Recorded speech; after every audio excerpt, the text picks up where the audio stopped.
Hello everyone, this is Rafiq Hussain. You're watching AR Learn.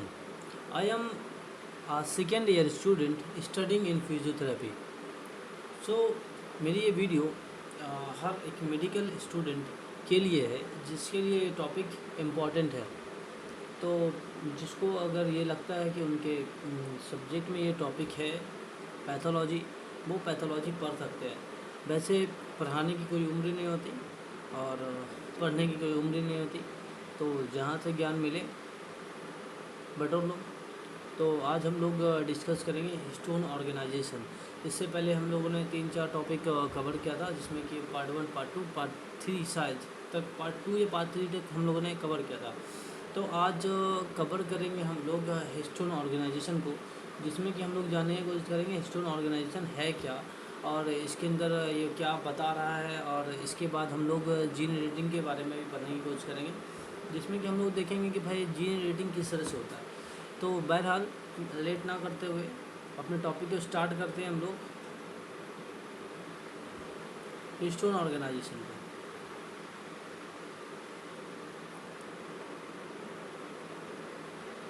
So, even two virtually all cells in the body have the same genetic composition, differentiated cells have distinct structure and function that arises as a result of linkage specific gene expression program। अब ये कह रहा है, ये इसका जो पहला line है, तो ये सबसे पहले लाइन में ये बता रहा है भाई साहब कि इस वर्चुअली जो अगर ये हर एक सेल जो है बेचारा ये बना होता है, उसके अंदर सेम कंपोजिशन होता है। क्या चीज़ का सेम कंपोजिशन होता है? तो इसके अंदर जो जेनेटिक मटेरियल होता है वो सेम होता है। तो वो जेनेटिक मटेरियल क्या होता है? तो जैसे कि आप लोग ये बताने की मुझे ज़रूरत नहीं है कि जेनेटिक मटेरियल क्या होता है। ईच सेल हैव इस सेल मतलब हर एक सेल में प्रेजेंट होता है। क्या चीज़ प्रेजेंट होता है? तो सेम जेनेटिकल इन्फॉर्मेशन प्रेजेंट होता है। तो सेम जेनेटिकल इन्फॉर्मेशन प्रेजेंट होता है, ये बात तो हम लोग जान ही रहे हैं भाई। तो चलिए इसको आगे बढ़ने की कोशिश करते हैं हम लोग।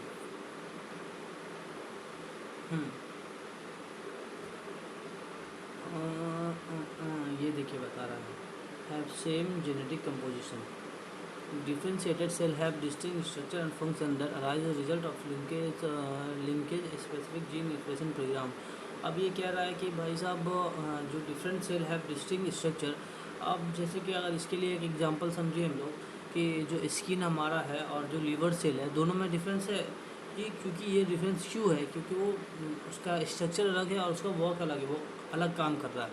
तो depend on work, depend on your situation and वो क्या काम कर रहा है, इस पर डिपेंड करता है। उसके हिसाब से क्या बोल रहा है कि वो फंक्शन और लिंकेज स्पेसिफिक जीन, उसके हिसाब से वो क्या होता है, जीन एक्सप्रेशन होता है। अगर मान लीजिए अगर लीवर सेल के बारे में बात किया जाए, उसके अंदर जीन प्रेजेंट है, वो है सब में जेनेटिक एक ही इन्फॉर्मेशन है, सब में जितनी कोडिंग है वो एक जैसी ही है, लेकिन वो वर्क कौन सा कर रहा है? तो भाई जो लीवर का सेल है वो लीवर के लिए ही जो उसका काम है वो कर रहा है। स्किन सेल क्या कर रहा है? तो वो हम लोग की बॉडी को प्रोटेक्ट कर रहा है, तो वो उसका ही लिए कोडिंग कर रहा है कि कब प्रोटीन करना है, कौन सा प्रोटीन बनेगा, कौन सा नहीं बनेगा।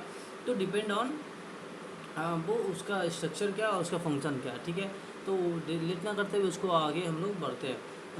ठीक है, such cell type specific different transcription and translation. अब ये क्या बोल रहा है? तो इस तरह से क्या होता है कि भाई सब सेल में सबसे पहले तो भैया ट्रांसक्रिप्शन होता है सबसे पहले, और उसके बाद फिर वो ट्रांसलेटर होता है। और ट्रांसलेशन में क्या होता है? प्रोटीन सिंथेसिस होता है। तो ये तो बहुत बेसिक सी बात है, डिपेंड ऑन एपिजेनेटिक फैक्टर। और ये क्या बोल रहा है कि ये किस पे डिपेंड करता है? एपिजेनेटिक फैक्टर पे डिपेंड करता है।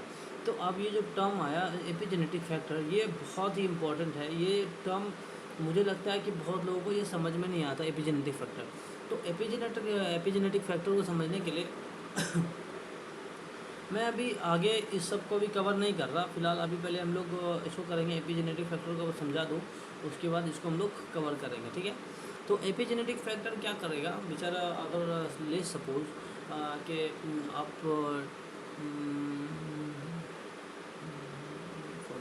देखिए एपिजेनेटिक फैक्टर के बारे में यहाँ पर दिया हुआ है। ऐसे मैं एग्जांपल के लिए समझाऊँ तो डिपेंड ऑन आपकी लाइफ स्टाइल क्या है और आप किस जगह पे रहते हैं। अगर मान लेते हैं कि अगर आपकी हेल्थ बहुत अच्छा है तो उसके हिसाब से जेनेटिक फैक्टर होता है कि भैया आप एक हम लोग बहुत एक मशहूरी ज़माना एक कहावत है एक तरह से कि भैया कि खाए पे मतलब अगर शरीर सही रहेगा तो सब चीज़ सही रहेगा। तो इसी तरह से मतलब कि हम लोग के इम्यून सिस्टम और हम लोग की जो डे टू डे लाइफ है वो किस तरह से बीत रही है और हम लोग की बॉडी किस तरह की है। और कभी कभी हम लोग इस जगह पे रहते हैं जहाँ पर कि फैक्ट्री होती है, पोल्यूशन है, तो वो बहुत सारी प्रॉब्लम होती है। तो उसको जो कंट्रोल करता है तो उसको क्या बोलते हैं, एपिजेनेटिक फैक्टर। ठीक है। और इसको अच्छे से समझने के लिए हम लोग अब नीचे पढ़ने की कोशिश करेंगे। ठीक है। Histone and histone modifying factor nucleosome consists of DNA segment 147 B base pair long that are wrapped around a center core structure highly conserved low molecule weight protein called histones। अब ये क्या बोल रहा है कि ये जो होता है एपिजेनेटिक फैक्टर, ये कहाँ होता है। तो सबसे पहले हम लोग जान लें कि 147 बेस पेयर में मतलब का होता है और ये लंबा होता है। बेस पेयर लॉन्ग लंबा होता है 147 बेस पेयर। तो बेस पेयर किसको बोल सकते हैं हम लोग, तो बेस पेयर एक तरह से अगर देखा जाए तो ये क्या है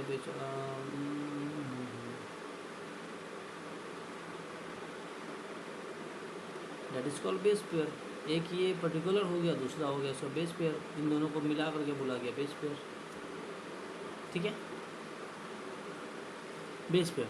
और ये प्रेजेंट कहाँ होता है, तो इसको प्रेजेंट कहाँ होता है, nucleosome consist of DNA segment में। डीएनए सेगमेंट में ये किस तरह का होता है, ये एक तरह से धागा, अगर इसकी एग्जांपल हम लोग समझे तो वो एक धागा है जिसमें कि अब देखिए यहाँ से हम दिखाते हैं molecule weight and protein call histone. ये अगर हम लोगों ने धागे को देखा है सही से तो वो क्या होता है, अगर आपको मैं सपोज लेके चलता हूँ 1 मिनट। भाई यार भाग मत।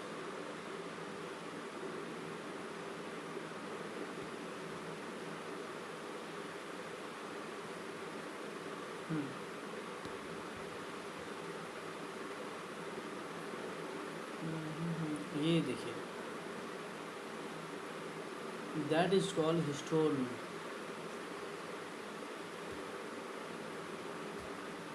इसको किसको बोला गया बेचारे, इस जो धागा है पतला ऐसा, इसको क्या बोला गया, हिस्टोन बोला गया। इसी को ही इसको बोला गया, इसी को बोला गया हिस्टोन। ठीक है, अगर हम लोग समझ गए हैं तो आगे बढ़ते हैं फिलहाल के लिए। ठीक है।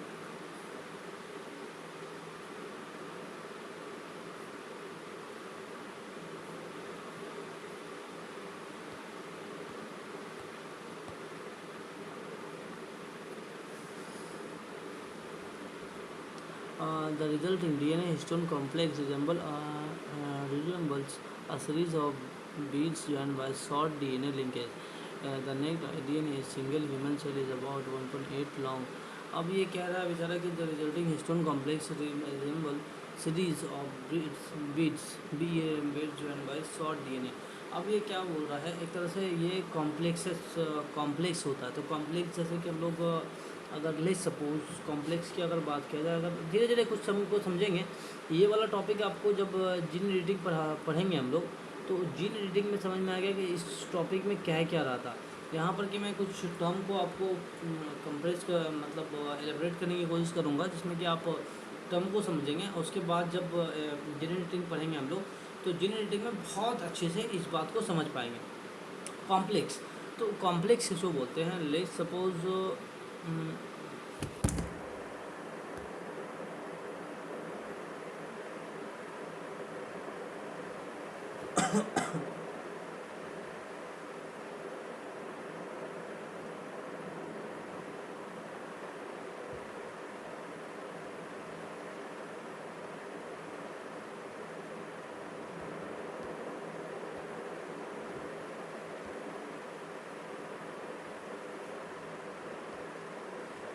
दैट इज कॉल्ड, अगर इस तरह का कोई चीज़ मॉलिक्यूल होता है इस तरह से जुटा हो तो उसको क्या बोलेंगे हम लोग, कॉम्प्लेक्स।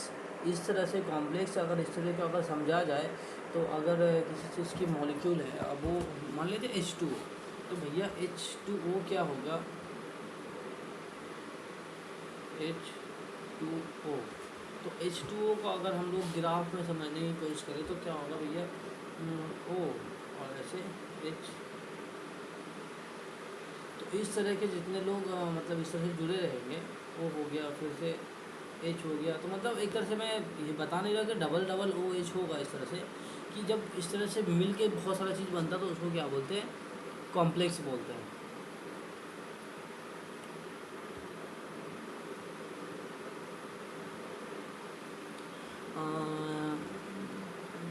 और ये क्या होता है, रिजम्बल, वो जुड़ा हुआ होता है, किस तरह का होता है, दाने की तरह होता है। जैसे कि हम लोग जानते हैं कि अगर क्या बोलते हैं वो तस्बीह आता है ना, तो तस्बीह को देखते हैं, और जब हिंदू समाज, ये मुस्लिम समाज में चलता है तस्बीह, ठीक है, और जब हिंदू समाज में हम लोग बात करते हैं तो वो किस तरह का होता है, तो वो होता ये है कि ये गोल गोल टाइप का होता है ना भाई,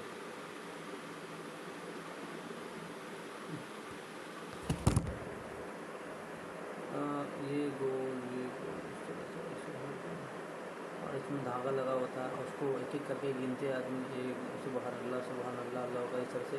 और हिंदू में क्या होता है, राम राम राम, मतलब भगवान का नाम ले करके उसको पढ़ते हैं लोग। तो इस तरह का वो दाने का होता है बना हुआ, ठीक है। यहाँ पर यही बोल रहा है, a resulting DNA histone complex resemble a series of beads joint by short DNA linkers. अब वो एक दूसरे से जुड़ा होता है, दाने दाने टाइप का, ठीक है। अब वो वैसा दाना कितना सारा था, बहुत सारा होता है, इसलिए बोल रहा कॉम्प्लेक्स टर्म का यहाँ पर यूज़ हुआ। The next DNA of a single human cell is about 1.8 metre long, 1.8 metre long. और जो एक इंसान का मतलब DNA होता है वो कितना होता है, 1.8 मीटर लॉन्ग होता है, ठीक है। Bye binding around histone like spools of, देखो यही लाइन जो मैंने आपको बताया कि वो क्या बोला था, तस्वीर टाइप का दाना दाना दाना इस तरह से, इस तरह का वो ऐड होता है, ठीक है। तो यही बात यहाँ पर bye binding histone like spools, spools मतलब क्या हो गया, चने के दाने जैसे होता है ना, तो उस तरह को उसको क्या बोलते हैं, स्पूल्स बोलते हैं हम लोग। तो वो किस तरह से ऐड बंधा होता है, स्पूल्स टाइप का बंधा होता है। तो अभी इसको पहले हम लोग ख़त्म कर लेते हैं, उसके बाद आपको ग्राफ की तरफ लेके चलूँगा, जिसमें कि और अच्छे से समझ में आएगा।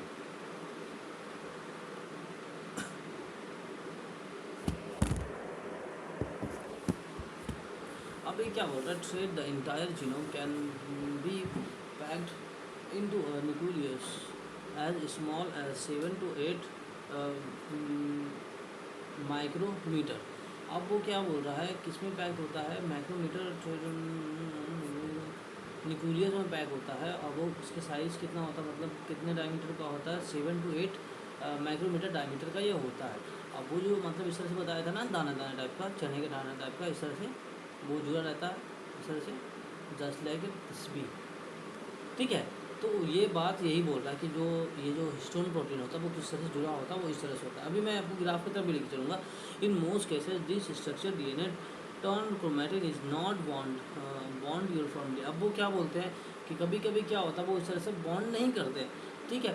दस at the light microscopic level nuclear chromatin is recognisable as cytochemically dense and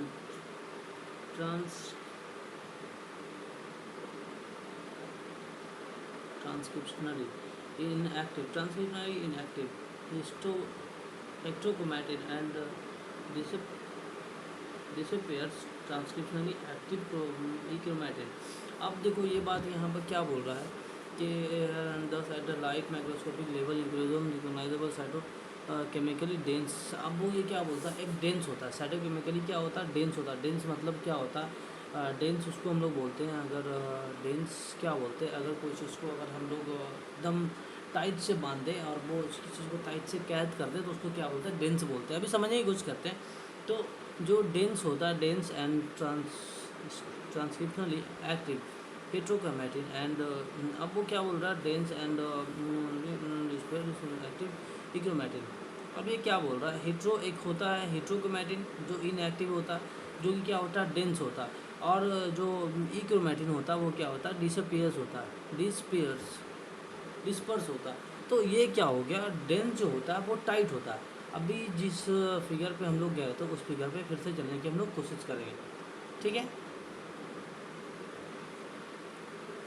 ये देखिए,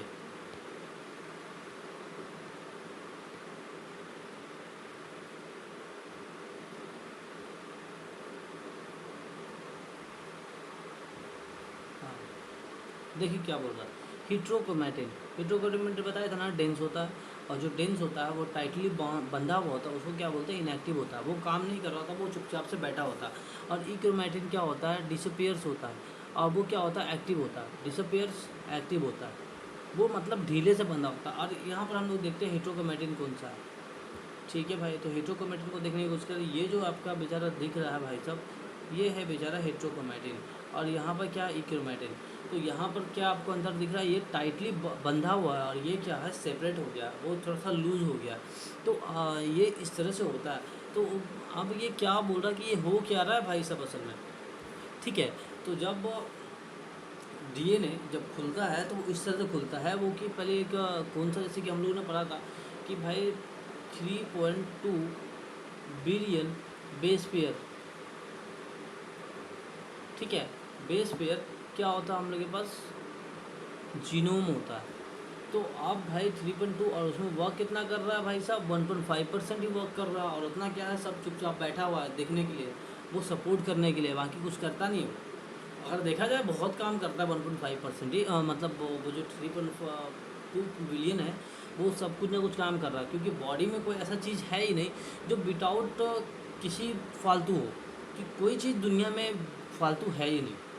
तो चलिए इधर आते हैं, पहले हम लोग समझने की कोशिश करते हैं अपने टॉपिक को, देखिए। और जैसे कि हम लोगों ने जहाँ फिगर देकर क्या, यहाँ पर क्या बोल रहा है, C1.1, अब जा कर के वहाँ पर देख सकते हैं फिर से, अगर नहीं समझ में आए तो। In general only the regions that are unbound are available for transcription. अब वो क्या बोल रहा है, अगर वो अनबाउंड होता है तो वो क्या होता है, ट्रांसक्रिप्शन हो जाता है, क्योंकि वो टाइटली बाउंड होता है। हेट्रोक्रोमैटिन होता है, हेट्रोक्रोमैटिन में क्या होगा, वो अभी कुछ नहीं होगा, वो शांत बैठा रहेगा। जब वो लूज हो जाएगा, इक्रोमैटिन होगा, तो वो क्या होगा, उसके बाद उसमें क्या होगा, ट्रांसक्रिप्शन हो जाएगा, ठीक है।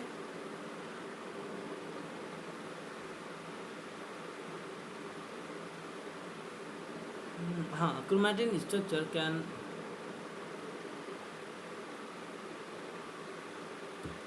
Chromatin structure can therefore regulate transcription. अब बोल रहा क्रोमैटिन स्ट्रक्चर क्या करता है, रेगुलेट करता है ट्रांसक्रिप्शन के लिए, इंडिपेंडेंट ऑफ ट्रेडिशनल प्रोमोटर्स। अब वो क्या करता है, इंडिपेंडेंट ट्रेडिशनल प्रोमोटर प्रमोट करता है, and DNA binding elements, and due to variation between cell type help to define cellular identity and activity. अब ये क्या बोल रहा है, क्रोमैटिन स्ट्रक्चर क्या डिपेंड करता है कि भैया वो इंडिपेंडेंट, क्रोमैटिन स्ट्रक्चर इंडिपेंडेंट क्या होता है, वो सपोर्ट करता है ट्रांसक्रिप्शन होने में या ट्रांसलेट होने में। तो वो यही बात यहाँ पर बोल रहा है। और वो डिपेंड किससे करता है, बिटवीन किस, मतलब किस दोनों के बीच में होता है, cell type to head, cell type के बीच में होता है। जैसे कि अगर लीवर सेल है कोई, और कोई स्किन सेल है, कोई भाई किडनी का सेल है, कोई हार्ट का सेल है, तो वो सबका अलग अलग काम होता है। वो कौन उसको अगर यहाँ पर अगर देखभाल कर रहा है, तो क्रोमैटिन स्ट्रक्चर होता है। तो क्रोमैटिन स्ट्रक्चर क्या होता है, क्रोमैटिन, तो क्रोमैटिन आपको बताया था क्या होता है, वो पतले धागा टाइप का होता है क्रोमैटिन। जहाँ पर तीन थीन लगा होता है TIN, तो वहाँ पर पतला धागे टाइप का वो मतलब ही निकलता जाए तक। बाकी आगे देखते हैं क्या मतलब निकलता है। Histone are not static but rather are highly dynamic. अब ये बोल रहा है क्या भाई साहब, हाईली डायनेमिक होता है, हिस्टोन आर नॉट स्टैटिक। अब वो क्या बोल रहा है, हिस्टोन नॉट स्टैटिक नहीं होता बेचारा, but rather are highly dynamic, वो डायनेमिक होता है। Structure regulate by a host of nuclear proteins. अब वो देखते हैं वो क्या करता है भाई साहब, तो अब वो देखते हैं। तो ये क्या बोल रहा है, हिस्टोन और नॉट स्टैटिक, स्टैटिक नहीं होता है ये, मतलब ये शांत नहीं होता है, बट अदर हाईली डायनेमिक, वो बहुत ही हिलडोल करता रहता है, बहुत ही उसमें मतलब फोर्स लगता रहता है आगे पीछे, वो वाइब्रेट करता ही रहता है एक तरह से। अगर स्टैटिक नहीं है, डायनेमिक है, तो मतलब कुछ ना कुछ तो उसमें अब वो आगे पीछे कर रहा है, इसका मतलब तो यही बता रहा है यहाँ पर। तो उसके बाद देखते हैं हम लोग उस क्या करता है, रेगुलेट करके आगे पीछे करके protein dynamic structure regulate by a host of. अब वो क्या करता है होस्ट ऑफ प्रोटीन, अब वो करता ही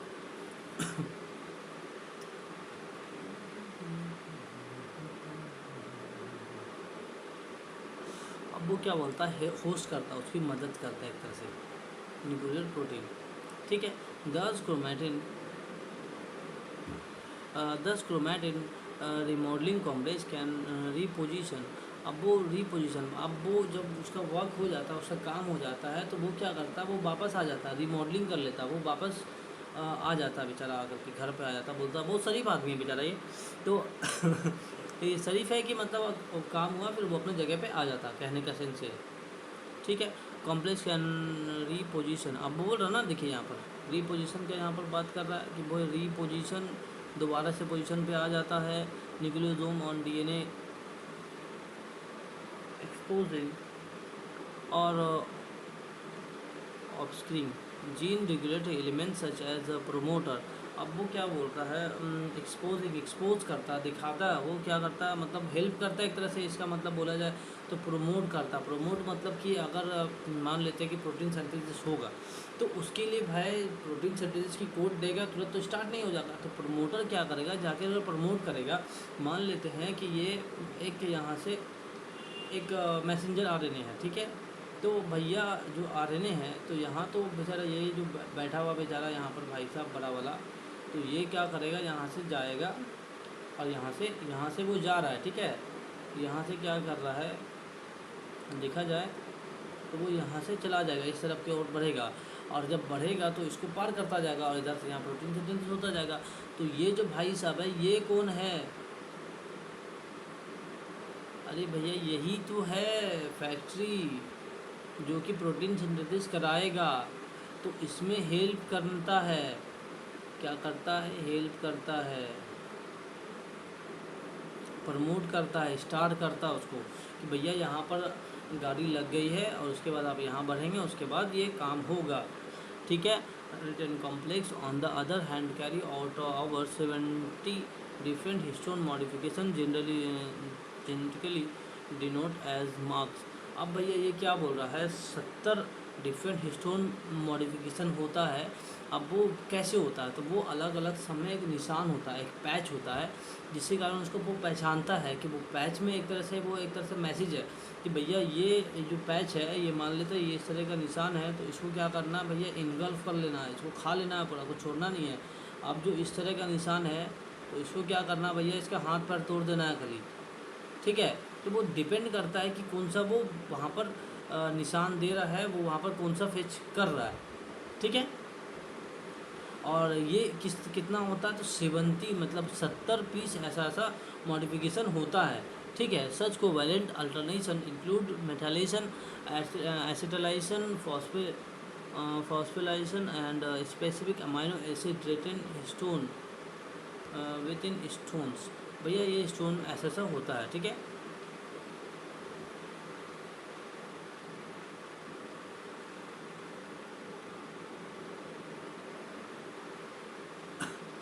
अब क्या बोल रहा है, actively transcribe gene is euchromatin are associated with histone mark that make the DNA assemble to RNA polymerase.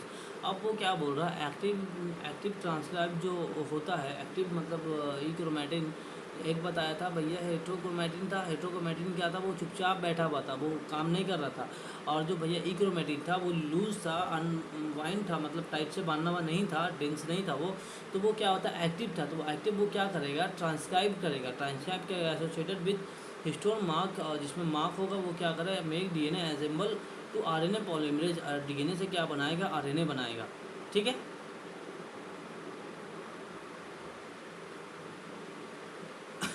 In contrast in active gene, अब जो इनएक्टिव जीन में have histone mark that enable DNA compaction into heterochromatin histone अब वो क्या बोल रहा है, encounter inactive gene have histone marks. अब वो जो इनएक्टिव, अब भैया देखो सबसे इंपॉर्टेंट काम किसको दिया है, जो इनएक्टिव है वो क्या करेगा, हिस्टोन मार्क दैट इनेबल। अब वो मार्क करेगा हिस्टोन कंपोजिशन इनटू हेट्रोक्रोमैटिन। वो क्या हेट्रोक्रोमैटिन में क्या करेगा, किसका काम क्या करना है इसका, भाई जैसे कि एक वसूली भाई होते हैं ना, कि भाई एक टारगेट देते हैं कि भैया इसको उड़ाना है, तो इसका काम ये है। तो ये कौन करता है, इनएक्टिव जीन करता है, ठीक है। Histone mark are resemble through the actively of chromatin eraser. अब वो क्या करता है, क्रोमैटिन इरेजर की तरह काम करता है, कि भैया ये काम हुआ ना, उसको फिर बाद में सही भी कर देता है। Still other protein function as chromatin reader, और वो उसको रीड भी करता है, क्रोमैटिन रीड भी करता है। Still other protein function as chromatin reader. अब वो क्या होता है कि अगर लेट्स सपोज कि हम लोग सपोज करते हैं कि भाई ये मेरा आरएनए है, ठीक है, तो एक तो भैया इसके सामने तो कम्प्लीमेंट्री तो होगा, तो ये कम्प्लीमेंट्री है, तो इसी तरह से इसके पास एक मैच करने के लिए आएगा। इसको मान लेते हैं कि इसके पास आया कौन भैया, ये कम्प्लीमेंट्री जो है ये मैच कर रहा है कि भैया ये जीन सही है कि नहीं, तो ये फिर काम इसको मतलब रेगुलेट करना है कि नहीं करना। तो ये जो एक पोर्शन रहेगा, तो ये अगर प्रोटीन सिंथेसिस कौन कराएगा, यही मैंने कोड है भाई, तो ये तो मैच करने वाला है, एक जो है नीचे वाला ये तो मैच कराएगा। तो ये बात यही यहाँ पर यही बोल रहा है, ठीक है। वो रीड करता है आकर के, मैच करता है आकर के, भैया देख लेगा, अच्छा हाँ ये है, हाँ ठीक है इसको हटाओ, या उसको अगर इरेज करना, हटा देना उसको, तो वो मैच करेगा, वर्क करना नहीं करना डिपेंड ऑन रीडर्स, ठीक है। Binding histone that bear particular mark and thereby regulating gene expression. और वो क्या करता है, अब वो पकड़ करके रखता है कि भैया ये चीज़ जो है ना इसमें मार्क लगा हुआ है, इसको क्या करना है, रेगुलेटिंग जीन एक्सप्रेशन। अब उसमें क्या करना है, जीन एक्सप्रेशन कराना, प्रोटीन सिंथेसिस कराना है। तो प्रोटीन सिंथेसिस कब होगा, तो किसका क्या होगा किसका नहीं होगा, तो वो किस पे डिपेंड करेगा, तो डिपेंड करेगा बेचारे पे कि भैया कौन सा मार्क है, ठीक है। अब देखिए हिस्टोन मिथाइलेशन, अब जो हम लोग पढ़ रहे थे भैया 70 पीस है, क्या 70 पीस था भैया, 70 पीस था। 70 पीस क्या था कि भैया से जीन रेगुलेट करता, 70 पीस क्या था, तो अगर हम लोग फिर से अगर देखें 70 डिफरेंट हिस्टोन मॉडिफिकेशन होता, 70 अलग अलग देखे दिया था ना यहाँ पर, जनरली मिथाइलेशन, एसिटाइलेशन, फॉस्फोराइलेशन, यही चीज़ यहाँ पर दिया हुआ है। तो हम लोग यहाँ पर हिस्टोन मिथाइलेशन को पढ़ते हैं पहले, बोथ लाइसिन एंड ये बहुत सारा कॉन्सेप्ट ऐसा भी है कि आपको यहाँ पर समझ में नहीं आएगा, जब हम लोग जीन एडिटिंग पढ़ेंगे तो जीन एडिटिंग में समझने की कोशिश करेंगे, वहाँ पर बहुत सारा कॉन्सेप्ट क्लियर होगा हम लोगों का, ठीक है। Histone methylation, both lysine and arginines can be histone methylated by specific writer enzymes. Methylation of histone lysine reduce can lead to transcription activation or repression depending on which histone reduce in mark। अब बोल रहा क्या histone methylation में क्या होगा कि ये पहले तो काम ये करेगा कि बेचारा मार्क कर देगा, ये यहाँ पर आकर के मार्क कर देगा भैया कि इसमें क्या इसका काम होगा, ये इसमें स्टार लगाना है, बताता मैं ऐसे फिर से। इसमें क्या होगा, ज़्यादा कुछ काम नहीं होगा, बेचारा ये टारगेट करेगा कि भैया इसका क्या काम है, तो इसमें मार्क करना है कि भाई ये जो है ना भैया ये स्टार लगेगा, इसमें ये निशान लगेगा, इसमें ये वाला निशान लगेगा, तो इसमें ये वाला निशान लगा देना है, तो इसमें ये वाला निशान लगेगा, ये है। तो मतलब इसका काम हिस्टोन का क्या है, यही काम है, पहले फर्स्ट स्टेप ये काम होगा। Histone acetylation, lysine reduce are acylated by histone acetyl transferase HAT, whose modification intend to open chromatin and increase transcription. In turn, these changes can be resolved by histone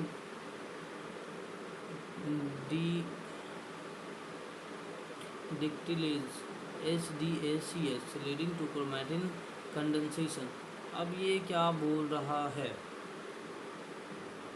ये भी यहाँ पर modification का बात बुरा फिरा करके ये बोल रहा है ये चीज़ कि हम लोग ये क्या करेगा, अब वो क्या करेगा, मॉडिफिकेशन करेगा, कुछ चेंजेस करेगा, कुछ बदलाव करेगा, ये वाला लाइन इसको हम लोग छोड़ करके दूसरे की तरफ बढ़ते हैं, क्योंकि बहुत सारे टर्म जो है कि हम लोग को अभी यहाँ पर नहीं समझ में आएगा, जब जेनेटिक पढ़ेंगे तब समझ में आएगा। Histone phosphorylation series reduces can be modified by phosphorylation depending on the specific residue. The DNA may be open for transcription or converts and inactive. अब वो क्या बोल रहा है, हिस्टोन फॉस्फोलाइजेशन जब होगा तो क्या होगा, series reducing can modified by phosphorylation. अब वो क्या होगा मॉडिफाई, अब मान लेते हैं एटीपी की जगह से एटीपी हम लोग लेते हैं तो वो क्या होता है, एटीपी से एटीपी बनता है, तो एक एटीपी और ऐड हो जाता है तो एटीपी बन जाता है, एडिनोसिन ट्राइफॉस्फेट बनता है, तो उसके बाद वर्क करता है। तो जस्ट लाइक दैट ऐसा ही होता है यहाँ पर, और ये ओपन होगा, फिर उसके बाद क्या हो जाएगा, ट्रांसक्रिप्शन कन्वेंस इनएक्टिव। ठीक है, इसको भी हम लोग जब लास्ट में पढ़ेंगे तो समझ में आएगा। DNA methylation, high level of DNA methylation in gene regulatory elements typically result in transcriptional silencing like histone modification. DNA methylation is tightly regulated by methyl transferase methylene enzymes and methylated DNA binding proteins। अब वो ये बात भी यही बोल रहा है कि भैया जब ये चीज़ होता है high level of DNA methylation in gene regulatory elements typically result in transcriptional silencing. अब वो क्या करता है, उसको साइलेंस कर देता है, चुप करा देता है कि भैया वो क्या करेगा। अब जैसे कि फॉर एग्जांपल हम आपको देते हैं कि भैया ये जो एक गाय का बच्चा होता है, तो गाय के बच्चे को हम लोग कभी कभी क्या करते हैं कि भैया मुंह पे कैप पहना देते हैं कि भैया अब वो जो है ना बार बार जा करके माँ का दूध नहीं पी ले। तो इसके लिए ये बात भी ये जस्ट लाइक दैट यही बात बोल रहा है, तो इसको भी हम लोग ज़्यादा गौर नहीं करेंगे, हम लोग आगे बढ़ते हैं।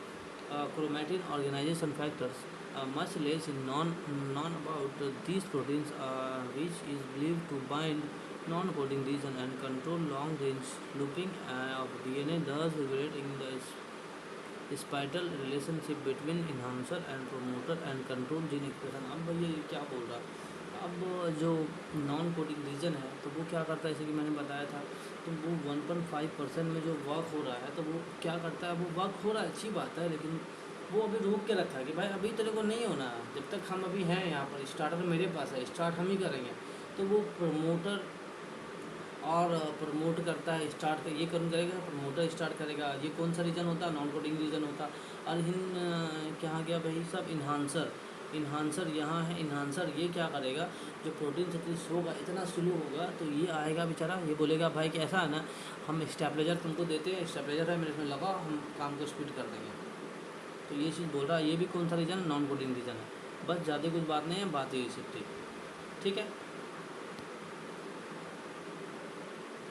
epigenetic factor to control genomic organization and gene expression in a cell type specific fashion in an extraordinary complexes। अब देखो ये बात क्या बोल रहा है, तो यहाँ पर ये बोल रहा है, ये डिपेंड किस पे करता है कि भाई हम लोग की लाइफ स्टाइल क्या है उस पर डिपेंड करेगा। और ये क्या है, एपिजेनेटिक फैक्टर पर डिपेंड करेगा। एपिजेनेटिक फैक्टर क्या है, जो हम लोग की डे टू डे लाइफ और हम लोग का बॉडी किस तरह से रिस्पॉन्स कर रहा है, that is called epigenetic factor. ठीक है,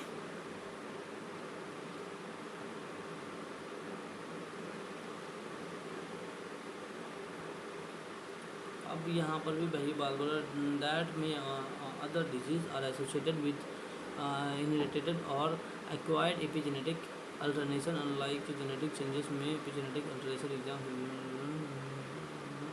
बात वही है। अब इसको हम लोग यहाँ पर ये क्या होता है, तो कैंसर के ट्रीटमेंट में भी ये हेल्प करता है। ठीक है, ज़्यादा कुछ नहीं है, कैंसर केस में भी हेल्प करता है। तो इस तरह से बात चलेगी। तो इसके बाद हम लोग जब माइक्रो आरएनए पढ़ेंगे तो कॉन्सेप्ट हम लोग का क्लियर हो जाता। तो थैंक यू सो मच मेरी वीडियो देखने के लिए। अगर आपको नहीं समझ में आया तो दूसरी बार देखें, तीसरी बार देखें, बाकी बुक को पढ़ें, जो भी आपका कॉन्सेप्ट है वो ज़रूर क्लियर होगा। Thank you so much, having may great day. मिलते हैं दूसरे वीडियो में।